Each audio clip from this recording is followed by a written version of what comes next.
You've seen them before on TV, or maybe in person at a motocross show.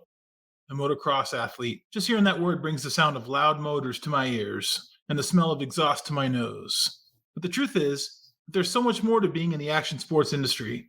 Today we speak with motocross rider and snowbike racer Robert Haslam, who gives you an all-access glimpse at what goes into being in the action sports industry and gives you the opportunity of trading shoes with a freestyle motocross athlete. Welcome to the Trading Shoes Podcast, where you get an all-access look behind the scenes of fascinating careers in the sports world from the industry professionals themselves. The Trading Shoes Podcast is a production of Q Time Productions. Here's your host, Bryce Strand.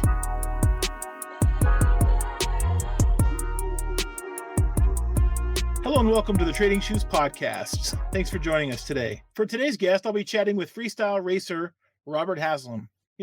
Growing up, I was not a very adventurous person. In our family, we didn't have, four by fours, four-wheelers, whether it be snowcraft or watercraft or that kind of stuff. That wasn't a part of my family growing up. So it's just kind of a world I've never really known. One thing I did really enjoy, though, related to that industry, was going with friends in high school, typically to the local motocross shows, right? That's typically how they were phrased, but it was more than that. It was motorcycle racing, demolition derby, the car-eating dinosaur, the breathing fire, monster truck show, all that piece, right? And like I said in the introduction, right, just the smell of the exhaust and the noise was such a part of the experience, and I loved it. And so to me, it's just really exciting to get a chance to explore more about that industry, because it's really just a world I've never known. And so whether you're somebody like me who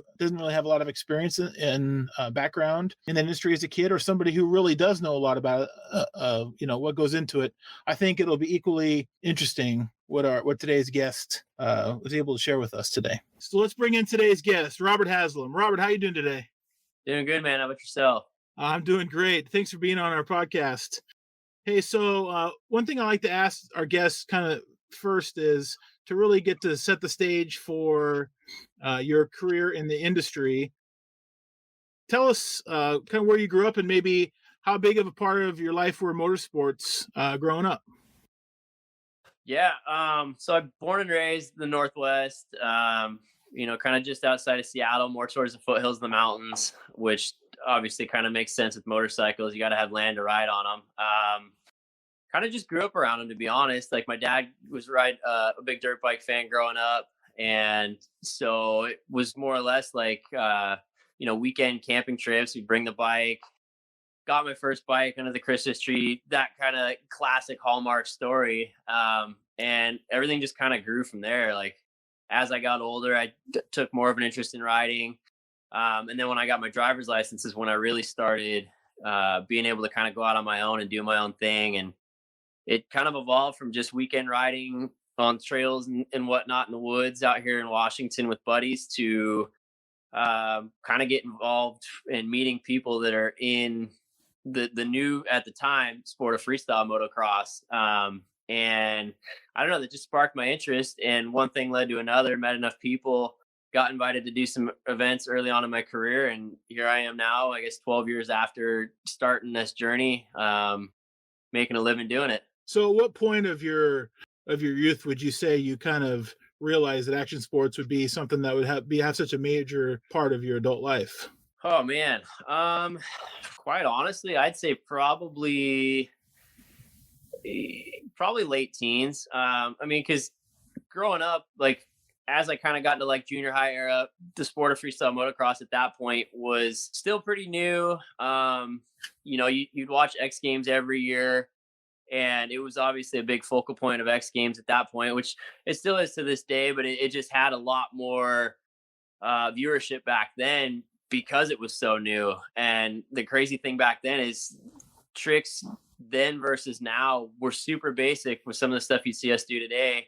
But every event had new tricks left and right. And so it was just ever evolving. And I think I just kind of latched on to that excitement, that adrenaline fueled sport and became kind of a super fan, and just kind of started playing in the backyard really with buddies, at some private tracks, or I'd go do track days and would be the guy that would kind of be trying to find the jump so you could jump on the track that you could actually get some hang time and try to do some tricks.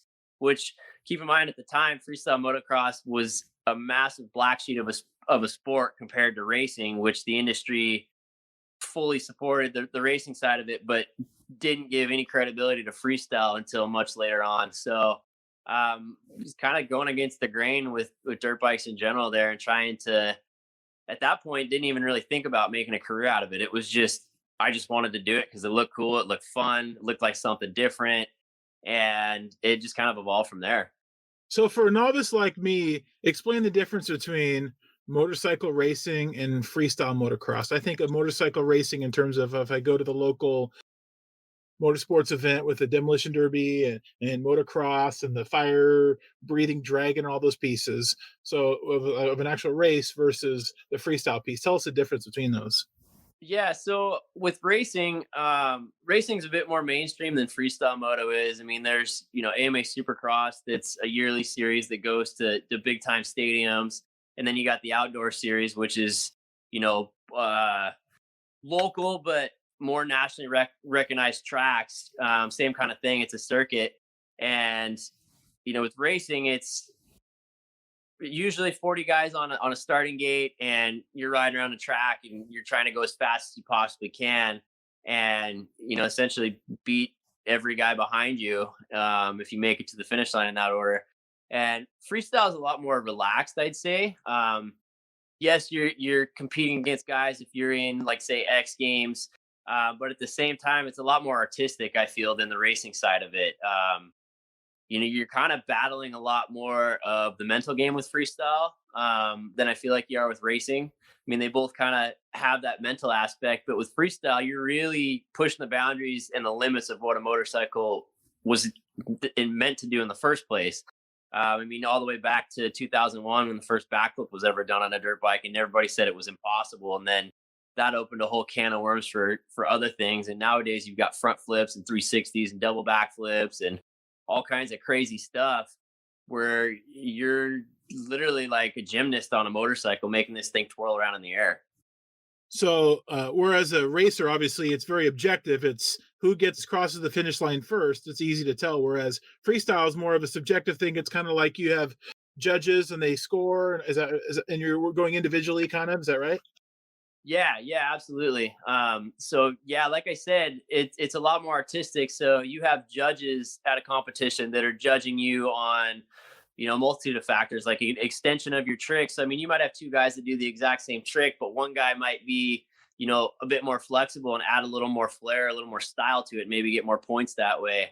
And then also too, with freestyle, there is the exhibition side of it, which is a lot of what I do in the spring summer months for our business, where we're going to the monster truck shows, the demolition derbies, the county fairs, different festivals, and it's a full-on performance. So it's not necessarily a competition aspect there, although we do some kind of mock contests in some of these, but a lot of the time it's just jamming, having fun with your buddies, and just putting on a good show.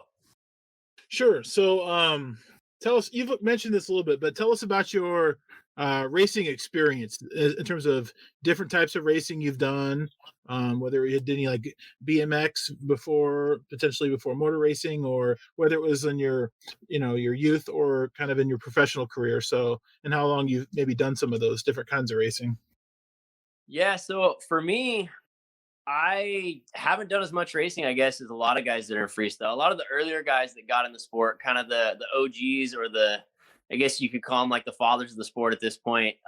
They came from racing background. A lot of those guys were ex-pro racers that kind of got tired of the industry and the structure of it, and in a way kind of rebelled against the industry. And those guys would go out on the weekends when they weren't at a race and play out in the hills and start taking a hand off or a foot off. And next thing you know, it became this one-up contest, just out playing. And some guys started looking at it thinking, there might be something here. And so it kind of evolved from there, into freestyle motocross. So I know as a novice, I think of the name Travis Pastrana, right? Was he one of the kind of legends of the actual racing circuit? Yeah, so Pastrana's kind of an interesting guy in itself. I mean, if you ever get the chance to meet the guy, I kid you not when I say he's 10 steps ahead of you when you're trying to have a conversation with him or you're thinking about something.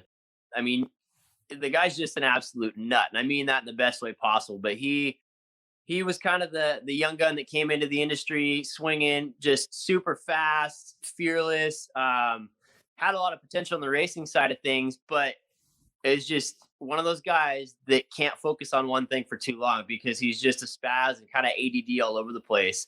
I mean, that guy is the pinnacle of a multidimensional athlete with racing, freestyle moto, rally cars, offshore boat racing. I mean, anything the guy does turns to gold. Like the guy is just insanely talented. So, I know through some of your history that you've had, and you mentioned a little bit already with experience with the X Games, and you've participated in the X Games. So, trade shoes with us and tell us about kind of what goes into the qualification, preparation, and then actual performance part of being in the X Games. Yeah, the X Games. So I've done Winter X Games actually on snow bikes the last 3 years now, and that was quite honestly one of those big bucket list dreams for myself as a kid. I mean, it'd be like someone that's a gymnast and the pinnacle of their sport's going to the Olympics. So for us, X Games essentially is the Olympics of our sport. And just like I said, Pastrana, it's like I grew up watching guys like him at the X Games and just wondering what that would be like to get to that stage, that platform at some point in my career. And it was funny because freestyle motocross evolved so quick and so fast, and I just couldn't keep up with it. I didn't have the training facility or the means to practice safely to get to that level. But when snowbike came about, it was so new and so fresh that we kind of got almost like a fresh start with it to kind of basically build it from the ground up. And man, I'll tell you right now, I have never worked harder in my life than I did the last few years training for X Games for literally 2 months straight in the frigid cold to get there and then have to compete on that kind of a stage with, guys that I've grown up looking up to, and then also my buddies as competitors as well. Just one heck of an experience, one heck of a journey. With the X Games, is there some sort of a pre-production, like if it's going to be on ESPN where maybe they interview each one of the competitors, so before you go and on TV they show a little 15-second 20-second real quick interview with you to talk about you and maybe your interest before they put your name on the screen, say where you're from, and then you do your thing? Yeah, I mean, they for X Games, I mean, they don't necessarily interview everybody, because that's the funny thing I realized real quick after I went the first year is it's made for TV. They have a TV slot and a time window where your event goes on, and it is a full-on production. I mean, even just being on the ski hill, practicing for our event the day before, even that day, going into the night show when we're supposed to be performing. I mean, you get up there and you can't help but be like a deer in the headlights when all the lights and the cameras are going and people are around, just because it's intense. It's so go, go, go. I mean, you've got guys behind the camera pointing at you like, all right, you're on your mark right here. I mean, I would imagine no different than being an actor in Hollywood, really. But yeah, that's kind of, I think, one of the craziest things. The first year I went was, going to the registration tent, signing in, and then being like, okay, we need you over here for your credentials. We got to get your headshot for TV. We got to get some info. And that's not something I'm used to with this sport. I mean, like I said, my background's doing exhibitions and demos at county fairs and things like that, where it's way more relaxed, way more one-on-one, personal with people, not having a camera right in your face as you're about to do one of the craziest things you've ever done in your life. Sure, it's kind of like a cattle call at that point where it's just like it's a bunch of numbers and you're just getting, put through. And like you said, for kind of really truly a made for TV production. Oh, totally. Totally. And I'll tell you this too, even after the first year knowing what to expect, it doesn't get any easier on that side of it with just, like I said, the fast paced go, go, go kind of production that it is. One thing that I've always been good at for whatever reason is being able to perform under pressure. So for me, I had people that are like, oh, well, what are you going to do when you get on camera there? I've seen guys freeze up. I've seen guys nervous. And I've been nervous. I guess maybe for, my actual performance and, the fear that I have to kind of succumb to do what I had to do or what I trained to do. But like, as far as the production and the cameras, as soon as it's go time and the lights are on, I'm able to click into this state of just hyper focus and be like, okay, any outside noise, any background noise, it's gone. It's almost like I'm in like a tunnel and I've got the tunnel vision that I need to do what I need to do. But on the other side of that, I will say, as soon as it's done and everybody's done their deal and the cameras go off and TV's done, it's like you come to like you're almost out of a dream and you're looking around. You're like, what just happened? Everything happened so fast and was so intense in your face that it literally takes you time to kind of de-stress and let your mind process what just happened. Sure, I can totally imagine that, and that's a skill that it really would transcend so many different industries or in sports, right? Like you talk about the performing under pressure piece, but you kind of go two ways, and it really, like you said, allowed you to hyper focus and really probably thrive in that environment when it really, when it really counted. One thing I've always wondered about your industry is, how do you practice, especially on freestyle? I mean, I can see on when you're racing, you might take a corner too fast and kind of fall off or whatever. But I got to think with when you kind of, like you said, you add a foot off and then 2 feet off, and then all the different things you add kind of piece by piece to make things more difficult and better for the judges. I mean, is it just as simple as I hope when I wipe out, I land in the foam pit every time you try to work on a new stunt, or skill gets perfected, or how does that work?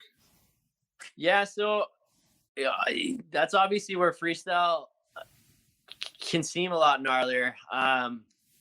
I personally tend to think that the racing side of things is a little gnarlier, at least when it comes time to an actual race. I always tell people, I'm like, man, at least if I go down, it's just me. I don't have 30 other guys right behind me about to run me over. Yeah, it still sucks when you hit the dirt, but that's just, I guess, maybe even it's just peace of mind for myself to kind of make myself feel better about the situation. But yeah, and foam pits still hurt too. That's one thing I always tell people, because I get people at events that we do all the time come up and they're like, man, what's it like to jump into a foam pit? That must be so fun.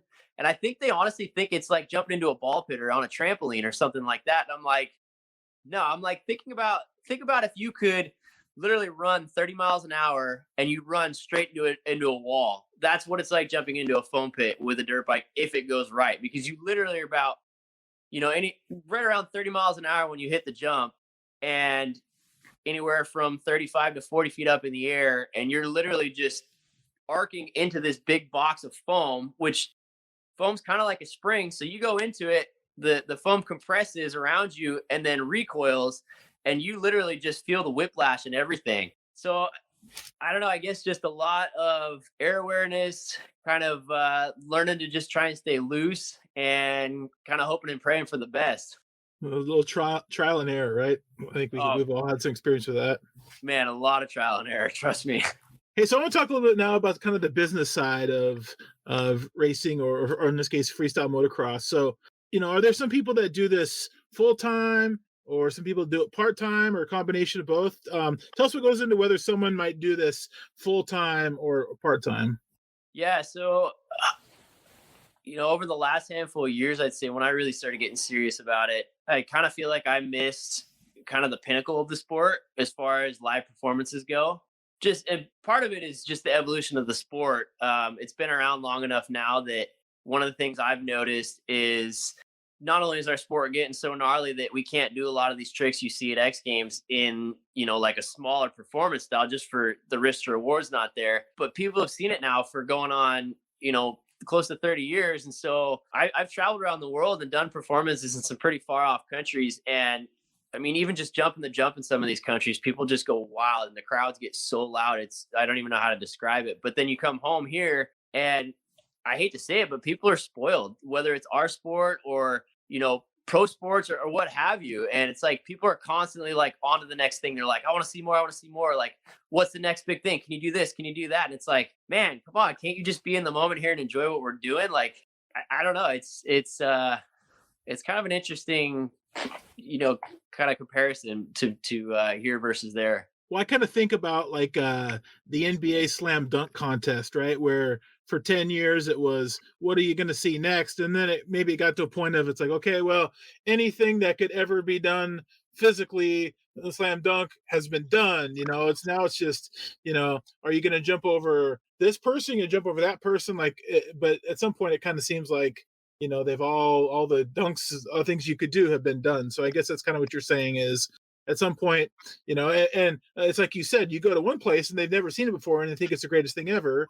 But, we might be in the United States 10 or 15 years ahead of that place because people have been seeing those things. It's like, I don't want to say old news, but it's like, yeah, we've seen that one before. Whereas you go to a different place and they're like, oh, that was so great. Whether it's, I think of like fashion is kind of the same, where you have, one place it might be the cut of fashion, and you go to another place and they say, oh, hey, that's, that was what we were wearing 5 years ago. So I guess that's what you're kind of saying about maybe in our country, it's just we're a little ahead of the rest of the world in terms of experience and in that industry.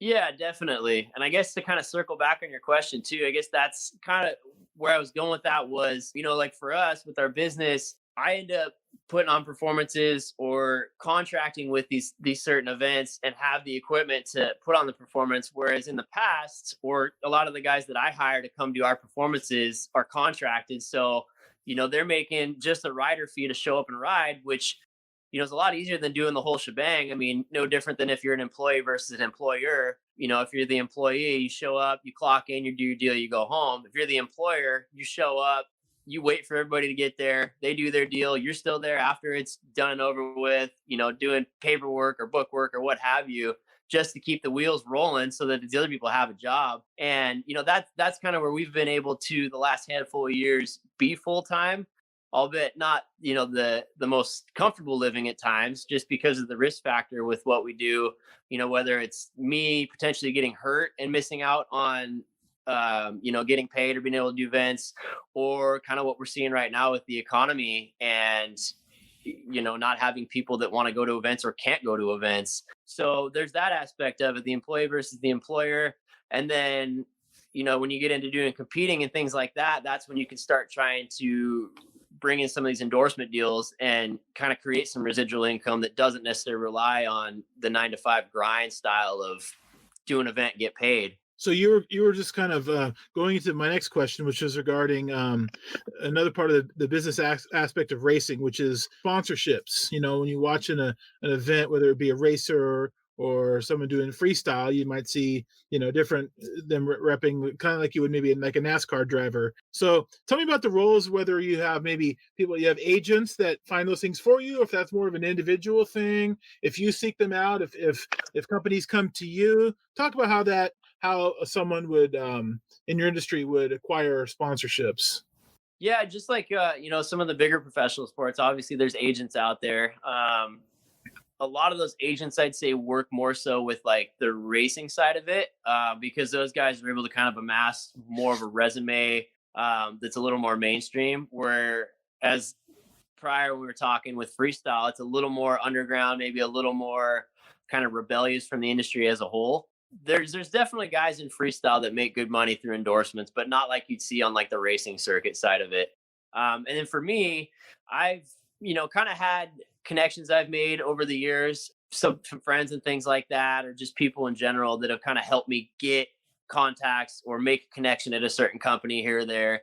Otherwise, it's just been being myself and I, either reaching out or kind of being at the right place at the right time, or just knowing other people that are associated or endorse products from certain companies already, and kind of being able to kind of get my foot in the door that way. So, and then you'd already talked about this a little bit as well, but I want to talk about more about your business in just a moment. But tell me how, obviously it's probably had a major impact, but tell me how much that the COVID-19 pandemic has changed your industry and your sport.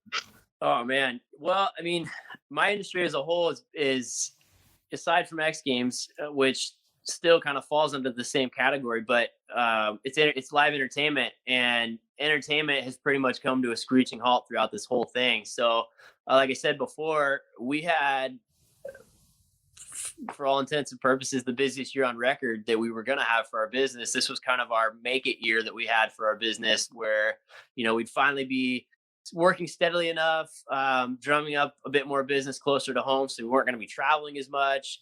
I had like an 8-week tour scheduled at the beginning of the year, right after X Games in January, that I took off for and got the first event done. And then everything literally just fell apart. And we've just been kind of sitting back ever since, wondering what if is going to happen at this point. So, and you mentioned something about travel there, and I want to circle back to that. So, what is the role of travel for someone? Maybe whether it's on the freestyles, doing the freestyle portion, or maybe even as the racer portion, someone doing motocross racing. So, tell us about the impact on life as a maybe as a husband or a dad potentially. What a travel in 12 months, how that kind of would impact the travel impacts your life, like your lifestyle. Yeah, so especially the last 3 years since I did X Games, I thought X Games might simplify my life a little bit, and it definitely didn't. Because I'd go from 4 or 5 months out of the year in the spring, summer months, literally every single weekend, whether it's local or not home. And our family is pretty flexible, so it's been nice because a lot of the time the wife and kids are able to go with me. If it's one of our own events through our business, obviously they're there, or sometimes they'll jump in the truck with me and go on some of these longer drives to some of these events in different states. Yeah, I mean, there's times where shoot, I've got maybe a local show one weekend, and then 2 days later I got to be 1,000 miles away for a different promoter as a contracted rider for an event. And the family stays at home, the wife takes care of the 3 kids, makes sure the house is still standing when I get back, and I'm literally just burning the midnight oil. I mean, I've gotten to this point over the last few years where it's probably like a lot of people, as they get older, they start realizing their time's a little more valuable than any money they could ever hope to make. So, I mean, I'd literally exhaust myself those 4 or 5 months where I'd go to an event, I'd pack up right after the event, maybe sleep for a couple hours, and then literally get in the car and drive 20 hours straight home, just to maybe have a day or two at home before I got to get back in the car and go again. And then with X Games, that's pretty much taken 2 to 3 months of my life away from home. And it's funny because typically right about this time of the year, beginning to mid-November is when I start kind of packing, get my things ready to go. And then I'll go take off and live at my buddy's house up north in Canada where we train, where we got the snow for the snow bike stuff for 2 months straight, living in the cold away from the family. And yeah, it's been interesting this year. It's been good and bad, I'd say. I've kind of gotten used to the travel. So to be home and pretty much be forced to be home because I don't have anything going on has been really hard for me mentally and physically too. My body's just kind of held itself together over the years from past injuries. And so sitting around, I'm not used to it. And it's been an interesting year. When it comes to your business, tell us about more about your business and how that goes. You've kind of mentioned that it's pertaining to now more of putting on events and shows on and that piece. So talk about your role in your business as far as how much of it is you performing, how much of it is you arranging, maybe not only you but other people to perform at events, who you kind of your target market is to look for, et cetera, for anybody that would be interested in finding out about that's listening. Yeah, so it was actually kind of a fluke deal that we even kind of formed our own business that was more than just me as a contractor. We got the opportunity to buy the equipment to do it really cheap from a buddy who just was tired of holding on to the stuff. He was getting out of the sport, and it was such a good deal I couldn't pass it up. We did a couple events, basically paid for the equipment we bought, and then from there it was just a phone call came in. It was like, hey, we heard you do this in the area, like what do you charge, da da da da da, the whole spiel. And it just kind of spiraled from there.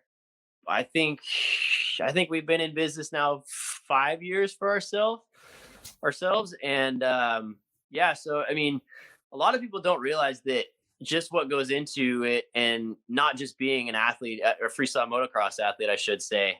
They're kind of surprised when they find out that the guys out setting up the equipment during the day before the performances are the actual athletes, riders. I've had so many people come up to us and be like, so when are the riders going to get here? And it's like, you're looking at them and they're like, wait, what? And, they think we're the rock star life where we just fly in on a jet, jump on a bike, do our deal, and then we fly back out. And it couldn't be anything further than the truth there.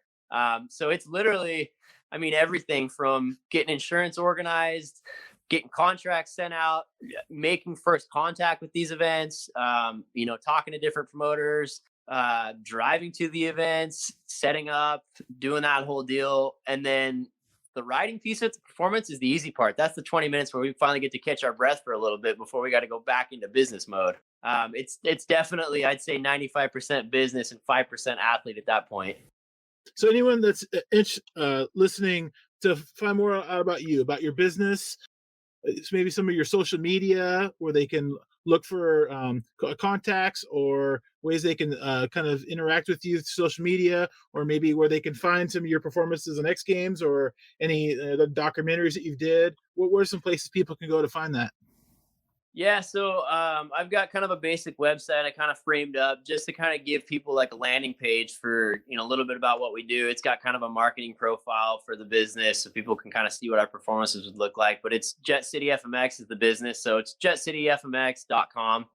And then with social media, it's just my last name, Haslam FMX, for Instagram and Facebook. And those are kind of the two main social platforms I use, where I'll post behind the scenes stuff, maybe here at the house for practicing, day-to-day life, or if we're at an event even, throwing up posts and kind of, we're going to be here, we're going to be there, that kind of thing. So that's Haslam, Haslam FMX.